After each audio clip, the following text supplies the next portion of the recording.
네, 안녕하세요. 우리 쉽다리 친구 여러분들, 쉽고 달콤한 사회에 오신 것을 환영합니다. 우리 지난 시간에 배웠던 거 기억하나요? 우리나라의 동서남북의 사극에 대해서 배웠습니다. 거기까지 배웠죠? 자, 오늘은 교과서 19 쪽에 있는 자연환경에 따른 우리 국토를 어떻게 구분하는지 한번 알아보도록 하겠습니다. 자, 여기 한번 지도를 보세요. 이 지도 눈에 있죠? 네, 이것을 우리가 한반도라고 하죠. 이 한반도를 크게 세 가지 지역으로 구분을 할 수가 있습니다. 그것이 바로 북부, 북부죠. 북부는 지금의 북한 지방을 말한다고 해요.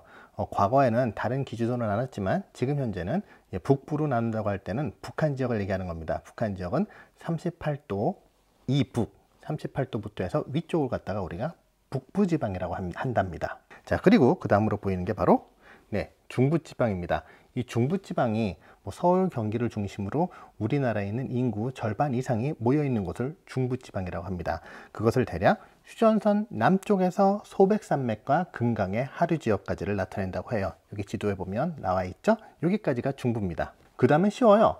그 밑을 뭐라 그럴까요? 네, 그 밑을 바로 남부지방이라고 합니다. 그래서 우리는 크게 세 가지로 나누는 거예요. 북부, 중부, 그리고 남부. 남부 같은 경우는 가장 우리 남쪽 끝에 있는 섬이 뭐였죠? 기억해요? 지난 시간에 배웠는데 마라도까지죠? 그래서 마라도까지가 남부 지방이 되는 겁니다. 자, 그럼 다음으로 넘어가도록 하죠. 우리나라를 세 지역으로 구분하는 건 어렵지 않습니다. 북부, 중부, 남부 이거야 쉬운 내용이죠. 그런데 이제 교과서 21쪽에 보면 우리나라의 전통적인 지역 구분이 나와요. 여기는 조금 우리가 이해하면서 가면 쉬울 것 같습니다. 또 오늘의 가장 중요한 내용이기도 하겠죠. 이 전통적인 지역 구분은 지금도 많이 쓰여요. 일기예보를 봤을 때 여러분들 여기 나오는 지역들의 이름을 한두 번씩은 들어봤을 겁니다. 그리고 어른들이 말씀하실 때 보면 이런 지역 이름이 한두 번 정도는 다 들어봤을 거거든요. 그 이유, 그 지역이 왜 이 이름이 되었나, 이걸 한번 알아보도록 하죠. 먼저 북쪽부터 알아보도록 하겠습니다.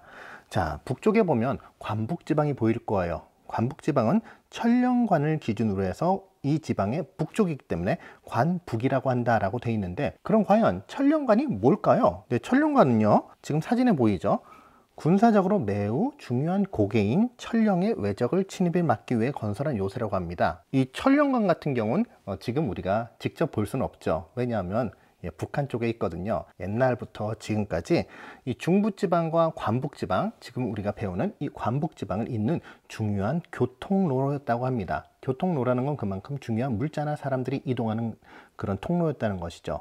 그러다 보니까 이것을 기준으로 해서 이름을 지은 거예요. 이름을 지을 때 여러분도 어떻게 합니까? 천령관의 북쪽이다. 그럼 천령관 북지방 이러면 싫잖아요. 여러분 보통 이름 줄일 때 두 글자나 세 글자로 줄이는 게 좋겠죠. 옛날 사람들 두 글자로 줄이는 걸 좋아했던 것 같아요. 그래서 천령관의 그 관자만 따는 거죠.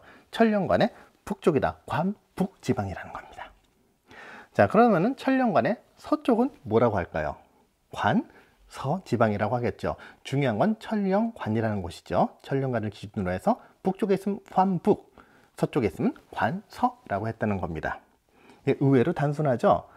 당연히 이름 짓는 건 단순합니다. 어렵지 않아요. 어렵게 지으면 일반 백성들이 외우기 힘들었을 테니까요. 이왕 이렇게 된 거 천령관을 중심으로 또 알아보겠습니다. 천령관의 동쪽에 있어요. 그렇다면 뭐라고 할까요? 관동지방이 되겠죠. 관동지방이라는 것은 천령관의 동쪽에 있다. 또 이것은 지도를 보면 알겠지만 태백산맥을 기준으로 해가지고 동쪽에 있어서 영동지방과 영서지방으로 나누기도 합니다. 이 산맥이 지역을 구분하는데 매우 중요한 역할을 해요. 산맥과 강이요. 자, 그 다음에 관동지방의 옆에 있는 우리 해서지방에 대해서 좀 알아볼게요. 해서지방은 경기 해의 서쪽에 있다. 경기 해의 서쪽에 있다. 해서죠. 그래서 해서지방이라고 합니다. 이 경기해를 그냥 보면 선생님 황해 또는 서해 아닌가요? 라고 하는데 이제 경기도 앞쪽에 있는 바다를 경기해라고 했답니다. 그래서 해서지방이라고 했대요. 그 다음에 또 경기지방이 보일 거예요. 해서지방 아래 경기지방. 이 경기라는 말이 굉장히 재미가 있어요. 자, 첫 번째 시간에 얘기했을 겁니다.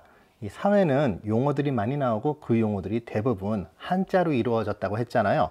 이럴 때 한자를 알아두면 좋아요. 자, 여기 보세요. 이게 바로 경기라는 한자입니다. 경기의 경자는 무슨 경자냐면요, 바로 서울 경자예요. 수도할 때 경자. 옛날 경성이라고도 했거든요. 우리 그 서울을 갖다가 그때 쓰이는 게 바로 경입니다. 그리고 기라는 말도 재미있는데 이 기가 어떤 그 지역을 나타낸대요. 그러니까 서울 지역 근처를 갖다가 경기지방이라고 했던 거예요. 그래서 경기라는 뜻이 어떤 뜻을 가지고 있냐면 왕, 옛날에 한양 또는 한성이라고 했죠. 그 한양으로부터 그 왕으로 사는 곳으로부터 500리까지의 거리를 경기라고 했답니다. 그러니까 지금의 경기라는 것은 그 왕이 사는 곳으로부터 이 주변 한 500리까지, 뭐 옛날에 500리였으니까 지금으로 한 몇 킬로 정도 될까요? 뭐 대략 한 196km 정도가 됐을 겁니다. 예, 그 지방까지를 경기 지방이라고 했답니다. 경기라는 뜻은 별거 없어요. 그냥 왕이 있는 곳으로부터의 그 주변 한 500리까지를 경기라고 했답니다. 그래서 경기 지방이라고 했고요. 자, 그 밑으로 내려가 봅시다. 그 밑으로 내려가면 바로 경기 밑에 보면 호서 지방이라고 있습니다. 자, 아까 전에 선생님이 얘기했습니다. 지역을 나눌 때 크게 산맥이 중요하고 또 강이 중요하다고 했죠.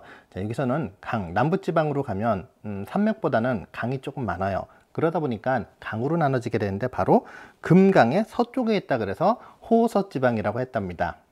그럼 선생님 금강이니까 금서지방이라고 해야 되지 않나요? 라고 하는데 금강의 옛날 이름을 호강이라고 했대요. 호강하니까 되게 재밌죠. 뭐 너 호강하냐? 뭐 이런 뜻 같아요. 그래서 호강의 서쪽이라 그래서 호서지방이라고 했답니다. 그러면 호서지방의 바로 아래에 있는 우리가 호남이라는 이야기 많이 들어봤을 거예요.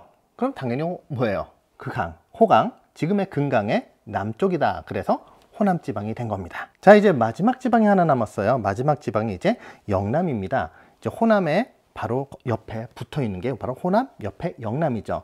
뭐 여러분 호남, 영남 이런 이야기 많이 들어봤을 거예요. 여기서의 영남이라는 건 무슨 뜻이냐면 바로 조령고개의 남쪽에 있다는 거죠. 조령고개 남쪽에 있어서 영남입니다. 그러니까 령이죠. 조령고개니까 령인데 앞으로 오면요 그 령자가 영으로 바뀌어요. 리을이 이응으로 바뀝니다. 뭐 어려운 말로 두음법칙이라고 하는데 그래서 영남 지방이 되는 겁니다. 이 조령은요 지금 여러분이 직접 가볼 수가 있는데 흔히 문경세제라고 합니다. 이 문경세제도 역시 중요한 교통로 중에 하나였어요. 그래서 여기에 이렇게 성을 쌓아 놓기도 했거든요. 예, 그래서 이 고개가 매우 중요한 고개였어요. 그래서 지역 구분을 하는데 중요하게 사용했던 것이 바로 이 조령, 지금의 문경세제가 된 것이죠. 자, 어떤가요? 오늘은 우리나라를 크게 세 지역으로 먼저 나눠봤습니다. 북부, 중부, 남부로요. 자, 그 다음에는요. 네, 우리나라의 전통적인 지역 구분으로 8군데로 나눴습니다. 관북, 관서, 해서, 관동, 경기, 호서, 호남, 영남 지방으로요. 다음 시간에는 우리나라의 지역을 보다 현대적으로 구분하는 법을 알아보도록 할게요. 어려운 말로 행정구역이라고 하는데 행정구역은 보다 세밀하게 그리고 요즘 쓰는 그 구역의 개념으로 한번 알아보도록 하겠습니다. 꼭 한번 복습을 해보세요. 복습할 때 디지털 교과서를 활용하면 여러분 복습하는데 많은 도움을 받을 겁니다. 자, 우리 쉽고 달콤한 사회 다음 시간에 다시 만나도록 하겠습니다. 우리 쉽다리 친구 여러분들 안녕.